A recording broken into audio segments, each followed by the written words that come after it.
ਫੁੱਲਾਂ ਨਾਲ ਕੋਈ ਖਸੂਸੀ ਲਗਾਓ ਹੈ, ਮੁਹੱਬਤ ਹੈ, ਫੁੱਲ ਚੁੱਕੇ ਇਨਸਾਨੀ ਫਿਤਰਤ ਦੇ ਬੜੇ ਨਜ਼ਦੀਕ ਹੁੰਦੇ ਨੇ।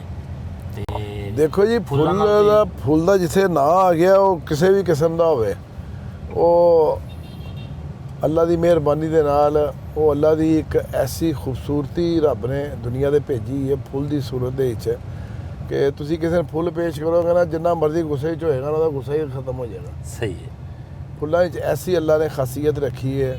ਔਰ ਮੈਂ ਕਿਉਂਕਿ ਖੁਦ ਵੀ ਬੜਾ ਪਸੰਦ ਕਰਨਾ, ਔਰ ਮੈਂ ਅਕਸਰ ਇਹ ਤਾਂ ਹੁਣ ਅਸੀਂ PH ਦਾ ਮੈਂ ਚੇਅਰਮੈਨ ਬਣਿਆ ਨਾ ਜੀ, ਮੈਂ ਇਸ ਤੋਂ ਪਹਿਲੇ ਅਕਸਰ ਮੈਂ ਆਪਣਾ ਬਾਗ ਖੁਦ ਸਾਫ਼ ਕਰਨਾ ਸਾਂ।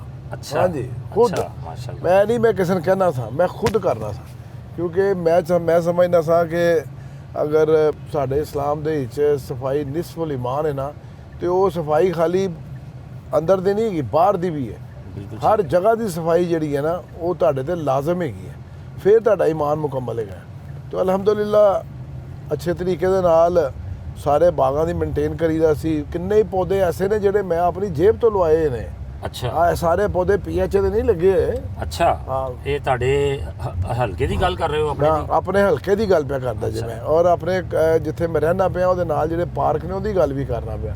ਤੁਸੀਂ ਆਪਣੇ ਕੋਲੋਂ? ਮੈਂ ਆਪਣੀ ਜੇਬ ਵਿੱਚੋਂ ਲਵਾਉਣਾ ਸਾਂ, ਔਰ ਮੈਂ ਫਿਰ ਉਹਨਾਂ ਦੀ ਹਿਫਾਜ਼ਤ ਕਰਨਾ ਸਾਂ। ਬਿਲਕੁਲ ਸਹੀ।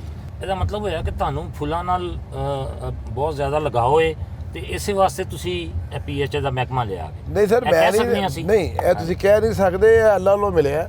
ਬੀਬੀ ਦੇ ਦੇਣ ਚ ਆਇਆ, ਕਿਉਂਕਿ ਬੀਬੀ ਸਾਹਿਬਾਂ ਨੇ ਤੇ ਮੈਨੂੰ ਪਹਿਲੇ LWMC ਚੇਅਰਮੈਨ ਬਣਾਇਆ ਸੀ। ਅੱਛਾ ਜੀ। ਠੀਕ ਹੈ ਨਾ, ਲੇਕਿਨ ਕੁਝ ਮਜਬੂਰੀ ਹੋ ਗਈ ਸਾਡੀ ਲੀਡਰ ਦੀ, ਤੇ ਉਹਨਾਂ ਨੇ ਮੈਨੂੰ ਕਹਿ ਦਿੱਤਾ। ਮਜਬੂਰੀ ਤੁਸੀਂ ਕਹਿ ਸਕਦੇ ਹੋ, ਉਹਨਾਂ ਦੀ ਕੋਈ ਮਜਬੂਰੀ ਵੀ ਮੇਰੇ ਲਈ ਉਹ ਕਾਬਲੇ ਕਬੂਲ ਹੈਗੀ ਹੈ। ਤੁਸੀਂ ਜਿਸ ਤਰ੍ਹਾਂ ਦੱਸਿਆ ਕਿ ਤੁਹਾਨੂੰ ਫੁੱਲਾਂ ਨਾਲ ਬੜਾ ਲਗਾਓ ਸੀ, ਇਹਦੇ ਨਾਲ ਕੋਈ ਤਬੀਅਤ 'ਚ ਕੋਈ ਆਸ਼ਕਾਨਾ ਮਜ਼ਾਜ ਵੀ ਥੋੜਾ ਜਿਹਾ ਪਾਇਆ ਜਾਂਦਾ ਹੈ? ਫੁੱਲਾਂ ਦੀ ਫਿਤਰਤ, ਇਨਸਾਨੀ ਫਿਤਰਤ ਜਿਹੜੀ ਫਿਤਰਤ ਤੇ ਖੂਬਸੂਰਤੀ ਹੈ ਨਾ। ਜੀ ਹਾਂ, ਜੀ ਹਾਂ। ਤੇ ਖੂਬਸੂਰਤੀ ਤੇ ਦੇਖੋ, ਮੇਰੀ ਗੱਲ ਸੁਣੋ, ਹਰ ਇਨਸਾਨ ਦੇ ਵਿੱਚ ਅੱਲਾਹ ਤਾਲਾ ਨੇ ਖਾਸੀਅਤ ਪਾਈ ਹੈ। ਜੀ ਹਾਂ।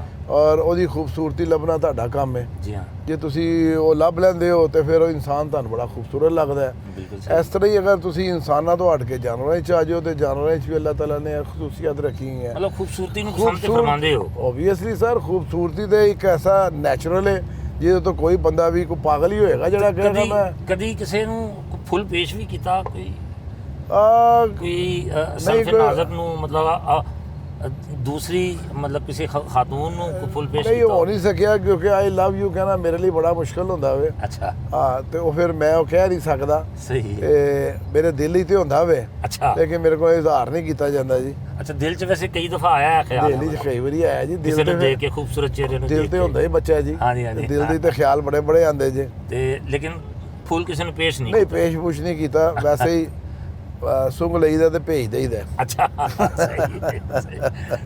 ਬਿਲਕੁਲ। ਬਟ ਸਰ, ਪਾਰਕਾਂ ਦੇ ਹਵਾਲੇ ਨਾਲ ਜਿਹੜੀ ਗੱਲ ਹੋ ਰਹੀ ਹੈ, ਇਹਦੇ 'ਚ ਲਾਹੌਰ ਦੀ ਖੂਬਸੂਰਤੀ 'ਚ ਇਜ਼ਾਫਾ ਕਰਨ ਵਾਸਤੇ ਕੀ ਕੋਈ ਨਵਾਂ ਪਲਾਨ? ਦੇਖੋ, ਬਾਗਾਂ ਦਾ ਸ਼ਹਿਰ ਤੇ ਆਲਰੇਡੀ ਪਹਿਲੇ ਵੇ। ਨਹੀਂ, ਬਾਗਾਂ ਦਾ ਸ਼ਹਿਰ ਤੇ ਹੈ ਸੀ ਨਾ WhatsApp, ਲੇਕਿਨ ਦੇਖੋ, ਮੈਂ ਜਿਸ ਵੇਲੇ ਮੈਂ ਚਾਰਜ ਲਿੱਤਾ ਨਾ, ਤੇ ਮੈਨੂੰ CM ਸਾਹਿਬ ਵੱਲੋਂ ਇਹ ਹੁਕਮ ਸੀ ਕਿ A ਕਲਾਸ B ਕਲਾਸ ਪਾਰਕਾਂ ਨੂੰ ਤਾਂ ਉਨੀ ਤਵੱਜੋ ਨਹੀਂ ਦੇਣੀ ਜਿੰਨੀ C ਕਲਾਸ ਪਾਰਕਾਂ ਨੂੰ ਦੇਣੀ ਹੈ। ਅੱਛਾ। C ਕਲਾਸ ਪਾਰਕ ਕਿਹੜੇ ਨੇ? ਜਿਹੜੇ ਮਹੱਲਿਆਂ ਦੇ ਵਿੱਚ ਪਾਰਕ ਨੇ, ਉਹਨਾਂ ਨੂੰ ਤਵੱਜੋ ਜ਼ਿਆਦਾ ਦੇਣੀ ਹੈ। ਤੇ ਤੁਸੀਂ ਜਿਹੜੇ ਕਿ ਬਿਲਕੁਲ ਦੇ ਰਹੇ ਹਾਂ ਜਨਾਬ, 100% ਦੇ ਰਹੇ ਹਾਂ। C ਕਲਾਸ ਪਾਰਕ ਜਿਹੜੇ ਨੇ, ਜਿਨ੍ਹਾਂ ਨੂੰ ਤੁਸੀਂ ਫੋਕਸ ਕਰ ਰਹੇ ਹੋ, ਉਹ ਕੋਈ ਅੰਦਾਜ਼ਾ ਹੈ ਵੀ ਕਿੰਨੇ ਤਾਦਾਦ ਦੇ ਵਿੱਚ? ਸਰ, ਸਾਡੇ ਅਗਰ ਅਸੀਂ ਸਿਰਫ ਸ਼ਮਾਲੀ ਲਾਹੌਰ ਦੇ ਪਾਰਕ ਗਿਣੀਏ ਨਾ, ਤੇ ਉਹ ਤਕਰੀਬਨ 100 ਤੇ ਕੁਝ ਪਾਰਕ ਬਣਦੇ ਨੇ ਉਹ।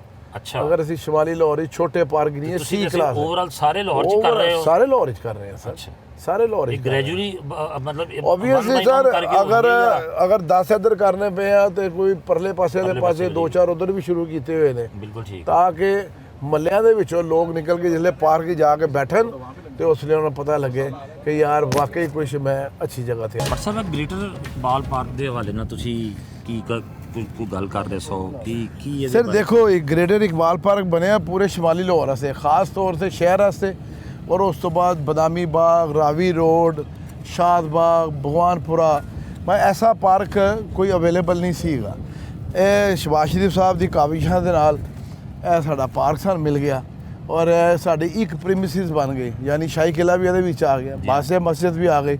ਜਿਸ ਕਿਸੇ ਨੇ ਪਹਿਲੇ ਆਉਣਾ ਸੀ, ਪਹਿਲੇ ਆਉਂਦੇ ਸਨ, ਉਹ ਪਹਿਲੇ ਐਨ ਮਿੰਟੋ ਪਾਰਕ ਹੀ ਕਹਿੰਦੇ ਸਨ। ਪਹਿਲੇ ਤੇ ਮਿੰਟੋ ਪਾਰਕ ਹੀ ਹੁੰਦਾ ਸੀ ਜੀ ਤੇ ਪਹਿਲੇ ਮਿੰਟੋ ਪਾਰਕ ਆਣਾ ਹੈ, ਫਿਰ ਸੜਕਾਂ ਕ੍ਰਾਸ ਕਰਨੀਆਂ ਨੇ, ਫਿਰ ਜਾਣਾ ਹੈ ਜੀ ਹਾਂ। ਸ਼ਾਹੀ ਕਿਲੇ ਦੇ ਅੰਦਰ ਜਿਹਨੇ ਦੇਖਣਾ ਜਾਂ ਬਾਸੇ ਮਸਜਿਦ। ਤੇ ਇਹਨਾਂ ਨੇ ਸਾਰਾ ਇਕੱਠਾ ਇਹਨਾਂ ਨੇ ਸਾਰਾ ਇਕੱਠਾ ਕਰ ਪਰ ਸਾਹਿਬ ਦਿੱਤਾ। ਇਹਦਾ ਇੱਕ ਨੁਕਸਾਨ ਵੀ ਤੇ ਹੋਇਆ ਨਾ ਸਰ ਹੋਇਆ ਨੁਕਸਾਨ। ਇਹਦਾ ਨੁਕਸਾਨ ਇਹ ਹੋਇਆ ਕਿ ਕ੍ਰਿਕਟ ਗਰਾਊਂਡਾਂ ਇੱਥੇ ਖਤਮ ਹੋ ਗਈਆਂ। ਉਸ ਦੇ ਇਲਾਵਾ ਵੀ ਐਕਟੀਵਿਟੀਜ਼ ਸਨ ਜਿਹੜੀਆਂ ਇੱਥੇ ਹੈਲਦੀ ਐਕਟੀਵਿਟੀਜ਼ ਬਹੁਤ ਹੈਲਦੀ ਸਨ, ਕਲੱਬਾਂ ਬਣੀਆਂ ਹੋਈਆਂ ਸਨ ਸਰ ਇੱਥੇ, ਵੇਟ ਲਿਫਟਿੰਗ ਦੀ ਕਲੱਬਾਂ ਸਨ, ਖਾੜੇ ਸਨ, ਬਹੁਤ ਕੁਝ ਸੀ। ਇੱਕ ਸਭ ਤੋਂ ਵੱਡਾ ਖਾਤਮਾ ਹੋ ਗਿਆ। ਇੱਕ ਸਭ ਤੋਂ ਵੱਡੀ ਟ੍ਰੈਡੀਸ਼ਨ ਜਿਹੜੀ ਇੱਥੋਂ ਦੀ ਜ਼ਾਇਆ ਹੋ ਗਈ ਹਾਂਜੀ। ਉਹ ਸੀ ਪਤੰਗਬਾਜ਼ੀ। ਐਸੀ ਪਤੰਗਬਾਜ਼ੀ ਪੂਰੀ ਸਾਰੀ ਦੁਨੀਆ ਹੀ ਕਿਧਰੇ ਚਲੇ ਜਾਓ, ਐਸੀ ਪਤੰਗਬਾਜ਼ੀ ਨਹੀਂ ਸੀ ਹੁੰਦੀ। ਤੇ ਉਹਦੇ ਲਈ ਵੀ ਹੁਣ ਸਾਡੀ ਸੀਐਮ ਸਾਹਿਬਾਂ ਨਾ ਕੋਸ਼ਿਸ਼ ਕਰਦੇ ਪਏ ਨੇ, ਮੀਟਿੰਗਾਂ 2-3 ਹੋ ਚੁੱਕੀਆਂ ਨੇ। ਜਿਹੜੀਆਂ ਚੀਜ਼ਾਂ ਇੱਥੇ ਮੌਜੂਦ ਸਨ ਉਹ ਖਤਮ ਹੋ ਗਈਆਂ, ਉਹਨਾਂ ਨੂੰ ਉਹਦੇ ਲਈ ਬਹਾਲੀ ਵਾਸਤੇ ਵੀ ਕੁਝ ਸਰ ਕਰ ਰਹੇ ਉਹਦੀ ਬਹਾਲੀ ਦੇ ਲਈ ਸਾਡੀ ਕੋਸ਼ਿਸ਼ ਹੈਗੀ ਹੈ ਕਿ ਅਸੀਂ ਇੱਕ ਆਪਣਾ ਪਾਰਕ ਬਣਾਉਣਗੇ ਜਿਹੜਾ ਕਿ ਹੁਣ ਹੋਏਗਾ ਤੇ ਸ਼ਮਾਲੀ ਲਾਹੌਰ ਦੇ ਵਿੱਚ, ਲੇਕਿਨ ਉਹ ਆ ਜਾਏਗਾ ਰੂਡਾ ਦੇ ਵਿੱਚ। ਅੱਛਾ। ਰੂਡਾ ਦੇ ਇੱਕ ਬਹੁਤ ਵੱਡਾ ਪਾਰਕ ਬਣਦਾ ਪਿਆ, ਹਜ਼ਾਰਾਂ ਕਨਾਲਾਂ ਦਾ, ਅੱਛਾ, ਜਿਹੜਾ ਕਿ ਝੀਲ ਦੇ ਨਾਲ ਬਣੇਗਾ, ਜਿਹਦੇ ਵਿੱਚ ਖੂਬਸੂਰਤੀ ਪੈਦਾ ਕੀਤੀ ਜਾਏਗੀ ਔਰ ਉੱਥੇ ਖੇਡਣ ਵਾਸਤੇ ਗਰਾਊਂਡਾਂ ਵੀ ਦਿੱਤੀਆਂ ਜਾਣਗੀਆਂ। ਜਿਹੜੀਆਂ ਇੱਥੇ ਚੀਜ਼ਾਂ ਖਤਮ ਹੋਈਆਂ ਉਹ ਉੱਥੇ ਇਨਸ਼ਾਅੱਲਾ ਤਾਲਾ ਬਹਾਲ ਕਰੋਗੇ। ਬਹਾਲ ਹੋਏਗੀ ਜੀ, ਉਹ ਜ਼ਰੂਰ ਹੋਣਗੀਆਂ ਬਹਾਲ, ਕਿਉਂਕਿ ਉਹ ਹੈਲਦੀ ਐਕਟੀਵਿਟੀ ਹੈ ਔਰ ਜਿੰਨੇ ਬੱਚੇ ਨੇ ਤੁਹਾਨੂੰ ਪਤਾ ਉਹਨਾਂ ਵਿੱਚ ਤਾਕਤ, ਜ਼ੋਰ, ਹਿੰਮਤ ਕਿੰਨੀ ਹੁੰਦੀ ਹੈ। ਤੇ ਅਗਰ ਤੁਸੀਂ ਉਹਨਾਂ ਬਟ ਸਭ ਬਸੰਤ ਦਾ ਤੁਸੀਂ ਖੁਦ ਹੀ ਜ਼ਿਕਰ ਕਰ ਦਿੱਤਾ, ਇੱਕ ਐਸਾ ਫੈਸਟੀਵਲ ਜਿਹਦੇ ਨਾਲ ਸਾਨੂੰ ਜ਼ਰੇ ਮੁਬਾਦਲਾ ਵੀ ਆਉਂਦਾ ਸੀ, ਸਾਨੂੰ ਕਮਾਈ ਵੀ ਬੜੀ ਹੁੰਦੀ ਸੀ, ਫਿਰ ਇੱਕ ਐਸੀ ਉਹ ਫੈਸਟੀਵਲ ਸੀ ਜਿਹਦੇ ਨਾਲ ਲੋਕ ਬੜੇ ਇੰਜੋਏ ਕਰਦੇ ਸਨ, ਲੋਕ ਇੰਤਜ਼ਾਰ ਕਰਦੇ ਸਨ, ਬੈਰੂਨੇ ਮੁਲਕ ਤੋਂ ਲੋਕ ਆ ਕੇ ਤੇ ਸਾਡੇ ਇੱਥੇ ਬਸੰਤ ਮਨਾਇਆ ਕਰਦੇ ਸਨ। ਸਰ ਜੀ ਸਾਰੀ ਦੁਨੀਆ ਹੀ ਆਉਂਦੀ ਸੀ। ਐਸਾ ਮੈਂ ਤੁਹਾਨੂੰ ਜ਼ਰੂਰ ਦੱਸਾਂਗਾ ਕਿ ਇਹਦੇ ਨਾਲ ਦਾ ਫੈਸਟੀਵਲ ਦੇ ਪੂਰੇ ਸਾਰੀ ਦੁਨੀਆ 'ਚ ਕਿਧਰੇ ਨਹੀਂ ਸੀਗਾ ਔਰ ਸਾਰੀ ਦੁਨੀਆ ਤੋਂ ਲੋਕ ਆਉਂਦੇ ਸਨ ਬਾਹਰ। ਜੀ ਹਾਂ। ਅਸੀਂ ਵੀ ਬਾਹਰ ਪਹਿਲੇ ਨੌਕਰੀਆਂ ਕਰਦੇ ਰਹੇ, ਫਿਰ ਆਪਣਾ ਬਿਜ਼ਨਸ ਕਰਦੇ ਸਾਂ ਬਾਹਰ,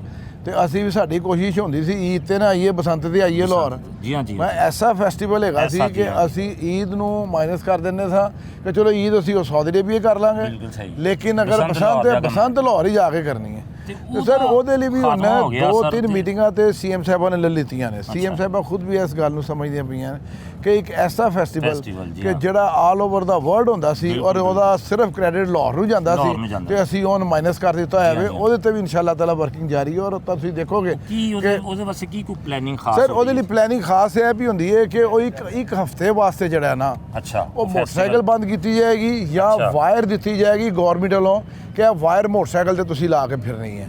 ਯਾਨੀ ਕਹਿਣ ਦਾ ਮਤਲਬ ਹੈ ਵੇ ਕਿ ਸੇਫਟੀ ਦਾ ਜਿਹੜਾ ਨਾ ਉਹ ਪਹਿਲੇ ਖਿਆਲ ਰੱਖਿਆ ਜਾਏਗਾ ਔਰ ਉਸ ਤੋਂ ਬਾਅਦ ਫੈਸਟੀਵਲ ਹੋਏਗਾ। ਸਰ ਵਾਇਰ ਤੇ ਪਹਿਲੇ ਵੀ ਆਈ, ਲੇਕਿਨ ਕਿਆ ਜਿਹੜੀ ਜੜ ਹੈ ਉਹਨੂੰ ਨਹੀਂ ਤੁਸੀਂ ਉਹਦੇ ਤੇ ਕਾਬੂ? ਸਰ ਦੇਖੋ ਮੇਰੀ ਗੱਲ ਸੁਣੋ, ਇਹ 2-3 ਲੋਕ ਐਸੇ ਨੇ ਇਸ ਬਿਜ਼ਨਸ ਦੇ ਵਿੱਚ ਆਏ ਜਿਨ੍ਹਾਂ ਨੇ ਇਸ ਬਿਜ਼ਨਸ ਦਾ ਇਸ ਸਾਰੇ ਫੈਸਟੀਵਲ ਦਾ ਬੇੜਾ ਗਰਕ ਕਰ ਦਿੱਤਾ।